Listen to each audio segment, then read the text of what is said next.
NFL Top 10 Power Rankings going to Week 14, ladies and gentlemen. Where the hell am I? I'm in my car. The internet to the studio has been out for like 24 hours now. Yesterday, we only had one video. Today, absolutely backs against the wall. Okay, they said, hey, internet won't be ready until Friday at 2 p.m. I said, ladies and gentlemen, I'm the face of the franchise. I got the biggest media platform in New Orleans.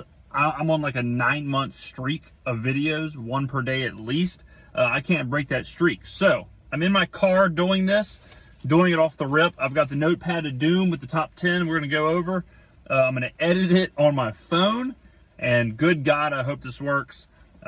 We're doing what we can. If this doesn't work, I'm going to have to go to a Starbucks or something and use their Wi-Fi. I don't know what's going to happen here. So, all right, ladies and gentlemen, a very different video, but it is what it is. So let's go ahead and get through this, shall we? Last week's top 10, all right, this is pre-Thanksgiving. Lions 1, Buffalo 2, Baltimore 3, Philadelphia 4, KC 5, Minnesota 6, Pittsburgh 7, Green Bay 8, Chargers 9, Denver 10. All right, so this week, what do we got? This week, the Lions remain number 1, Buffalo number 2, Philadelphia number 3, Baltimore falls to 4, KC 5, Minnesota 6, Pittsburgh 7, Green Bay 8, Los Angeles Chargers 9, and Denver 10. Not a lot of movement. A lot of the top 10 won their games. A lot of them were less than impressive. You know, some of the games, like, for example, Detroit. So Detroit wins, but they almost blow the game. Oh, and by the way, it is absolutely pissing rain in New Orleans. So if you hear pitter-patter of rain, that's what that is. Yeah, Detroit almost blows the game. They kind of dominated, but almost lose. And Thanksgiving can be tricky. Like around the holidays, teams are playing on different days. The Chiefs, good example. The Chiefs playing on Friday. So just kind of a wonky week, kind of a weird week. But a lot of these teams won. I mean, you look at Detroit, win. Buffalo, dominant performance. Philadelphia beats Baltimore, great performance. We'll talk about that later. Baltimore loses. KC wins in a close game. Minnesota wins in a close game. Pittsburgh wins in a close game. Green Bay dominates. The Chargers win in a low-scoring close game. And Denver wins in a close game. So really kind of the same across the board. So the top 10 isn't too much moving and shaking. But some of these teams continue to separate from the pack. And a couple of teams have to deal with some serious injuries, which we'll talk about. So let's talk about the Lions first. So the Lions, when healthy, I think is the best team in the NFL, but their defensive injuries are really starting to pile up. I saw where no team in the NFL has had more than 7 defensive players injured at one time or on the injury report or something like that, and the Lions currently have 13. So there, at a certain point, that does matter. Like talent and your offensive playmakers and your coaches and whatever is all good, but if you're missing 13 defensive players, at some point it just adds up. We see it with the Saints, right? Where the Saints all of a sudden have to turn to third-string players to try and play like an A level when they're a third-string player for a reason. So Detroit might be backed up against it with that, and hopefully some players can get healthy and they can get back for the playoffs. But that is a wrinkle that could mess them up for the rest of the year. Buffalo. Josh Allen's playing at an insane level. Buffalo's a weird team because they have, like in the past, Buffalo has been Josh Allen or bust. This year's probably the best Buffalo team, like as far as his other, I guess, teammates. It's probably the best Buffalo team we've seen. So, but they still rock and roll the same way. They still rock and roll with, well, if Josh Allen's playing at an MVP level, they could probably win the Super Bowl. If he's not, they're probably not going to. They're probably not going to win games. So, this is Buffalo's best chance. A weak KC, I almost said KFC. A weak KC, a very weak KC. A relatively weak, like even looking at Baltimore, you're like our top AFC teams are Buffalo, Baltimore, KC. Who in there are you really worried about if you're Buffalo? Like Baltimore is falling, KC is falling. So this is Buffalo's time. A Buffalo-Detroit Super Bowl would be the best thing ever. This next month and a half, somewhere in there, is going to define Josh Allen. Currently, Josh Allen is defined by the 13 seconds, loss in Kansas City, that insane game where Kansas City marches down and kicks the field goal with 13 seconds left. They lose the game. This is his defining chapter. Like if Josh Allen can drag this team, win the MVP, go to the Super Bowl, all that stuff, he will fulfill the prophecy. Philadelphia, my God, what a team. Saquon could set the single-season rushing record. I mean, Jesus, the New York Giants. Imagine. You let Saquon walk. He signs with a division rival. He sets the single-season rushing record. Oh, and the guy that you paid, you ended up releasing in Daniel Jones.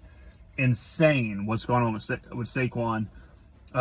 Philly's just really good. Like, Philly is a team. It's crazy how Philly's done this, where last year, not even a year ago, Philly was completely falling apart. Sirianni was about to get fired. They lost both coordinators. Defense couldn't stop anybody. They end up going to the playoffs anyways. They end up getting rolled by Tampa. Jalen Hurts, question mark. I mean, it was just the whole thing. And then now we're sitting here. Philadelphia is probably the best team in the NFC, and they have the best defense in the NFL.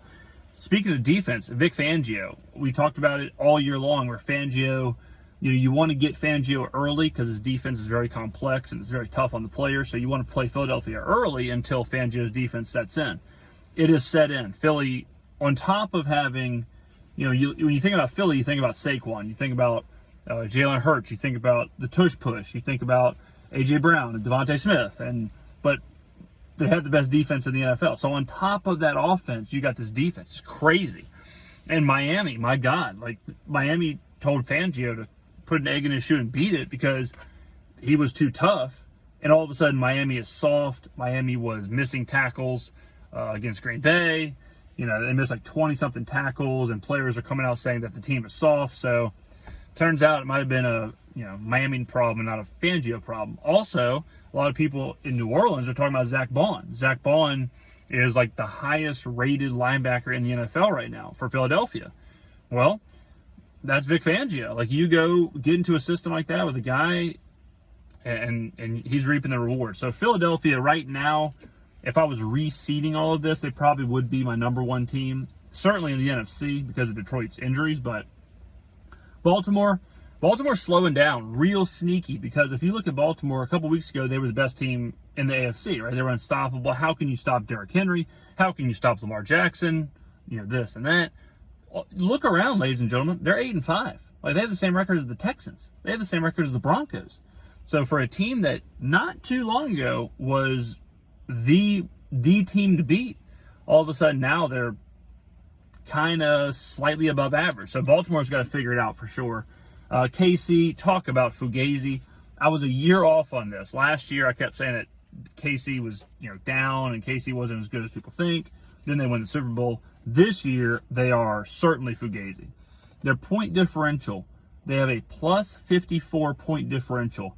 Denver, who's third in the same division, has a plus 71 point differential. So KC just finds a way to win these games, but they're not playing great defensively. They're not playing great offensively. Patrick Mahomes has been bad this year. He's been better with DeAndre Hopkins, but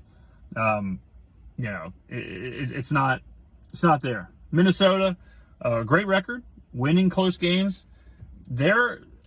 I like what Minnesota's doing because they're winning games despite sometimes their best players not performing. Justin Jefferson sometimes isn't having his best game, but Sam Darnold will carry the team, or the defense carries the team, or they're finding different ways to win. I don't think they're a true legitimate threat, but Minnesota's good. They're a playoff team. They are what they are.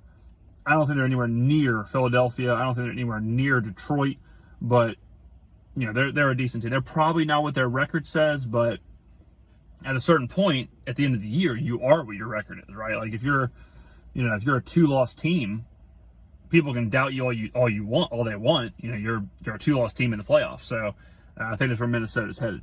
Pittsburgh, I like Pittsburgh, I think, more than most because Pittsburgh is sneaky. Pittsburgh is kind of like a Philadelphia where if Russie is cooking, if Russell is playing at a really high level, their defense is elite. Their playmakers are pseudo-elite, like George Pickens and, you could argue like Najee Harris or kind of like their running back tandem, but they've got weapons. They got ways to beat you. They can kind of do a bunch of different things, and I wouldn't want to play Pittsburgh in the playoffs. Pittsburgh usually is a team that, Mike Tomlin's never had a losing season. So they usually are a team that's a couple games over 500, they make the playoffs, but there's real no threat. There is threat this year with Pittsburgh. I think I don't know if they're a Super Bowl team, but it wouldn't surprise me at all if they got hot and they made it to an AFC title game. All right, yeah. So next up, we've got the Green Bay Packers. The Green Bay Packers, ladies and gentlemen, great win. They're an interesting team. They are, you kind of think about Green Bay as like a Jordan Love, air it out, Matt LaFleur kind of style team. They are Josh Jacobs. Like, they want to run Josh Jacobs 20, 25 times a game. That's just what they're all about. And if they can do that, they are really difficult to beat. Good defense. Jordan Love, he's not as good as he was at the end of last year, but he was injured, so you wonder, like, is he gonna figure it out, or is he falling back kind of to who he really is? The jury's still out on Green Bay. I think Green Bay probably has a higher ceiling than like Minnesota, but their floor is low. Like, I think Green Bay can kind of slip, and they don't have the playmakers. It's a very linear offense. It's very Josh Jacobs heavy. Jordan Love, like I said, is kind of figuring out if he was who he was at the end of last year. It's a very different team, but Green Bay's. I'm a little lower, I think, than most on Green Bay. I think I've heard some people who I respect say that Green Bay is a Super Bowl team. I don't think that's the case, but I might be wrong. I never am, but I might be. The Los Angeles Chargers at 9. Good win. Sometimes like an unimpressive win, an uninspired win on the road is still a good win. Dobbins' injury is huge. They are a run-first, power, line of scrimmage, dominant kind of team. Without Dobbins, it hurts them, but maybe they'll rely more on Justin Herbert, and that's a good thing. If Harbaugh can get Herbert playing at a super high level, I think Herbert has the talent. It's just if that's how they want to play. But the Chargers are good. Another team you don't want to play. Very similar to Denver, number 10. I love Bo Nix. Bo Nix is the man. I think Bo Nix, I've been arguing that Bo Nix is, in our redraft, I've argued that I would take Bo Nix first overall, over Jaden Daniels, over Caleb Williams. He's so, and the thing with Bo Nix, like, I think he gets this kind of, like, people think he's just a check down, short yardage kind of guy. But if you watch him, like, when he throws the ball, he's got some spin on that thing. He can spin the pill. So Bo Nix I'm really impressed with him. Jerry Jeudy, just absolutely put it on Denver. So that wasn't exactly what you want to see if you are a Denver Broncos defense apologist, because Denver has been kind of anchored by the defense, but they had to win a shootout, and they proved that they can. So that was good to see, because up until now it's been like, all right, Bo Nix, don't make mistakes. Bo Nix kind of managed the game. Defense kind of carry him. But to watch them win a straight up shootout against Jameis Winston and the Cleveland Browns on Monday, that's very encouraging. And that game was insane. That game was pick sixes and that game was just absolutely bananas and pajamas.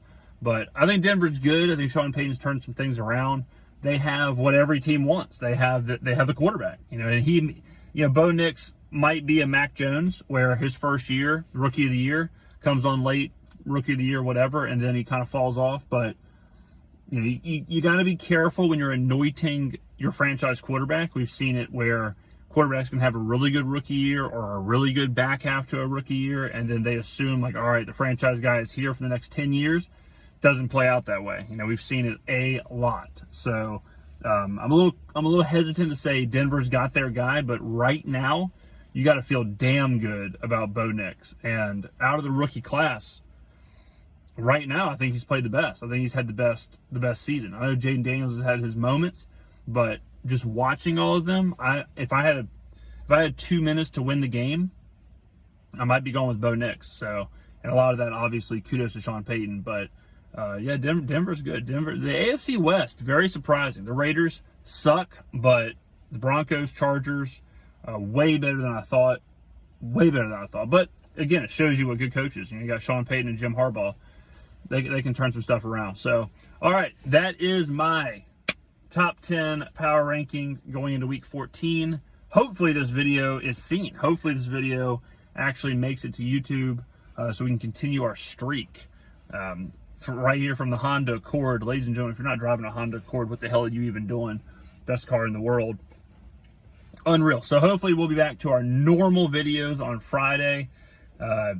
They promised me 2 p.m. Friday. Internet will be rocking and rolling in the studio. So not sure why the hell they couldn't do it today, why they couldn't do it on Thursday, but it is what it is. So hopefully we get those out and we'll be pumping out the content. I know we have a lot to talk about. Obviously, last couple of days we've been, like yesterday we did the Pelicans video. Today we're doing this. So we got to cover Saints Giants. We got to cover a lot more stuff going on. So, and a lot of stuff happening with the channel around the new year. So we'll be talking about that throughout the videos. So make sure you are checking out all the channels, checking out the Skrmetta verse, following on socials, because we got a lot going on. So, all right, I'm going to go try and edit this and put this together in some random coffee house, and we'll see what happens. Fingers crossed, hopefully that y'all see this. So thank you very much for watching, ladies and gentlemen, and I will see you in the next video post 2 p.m. on Friday. Peace.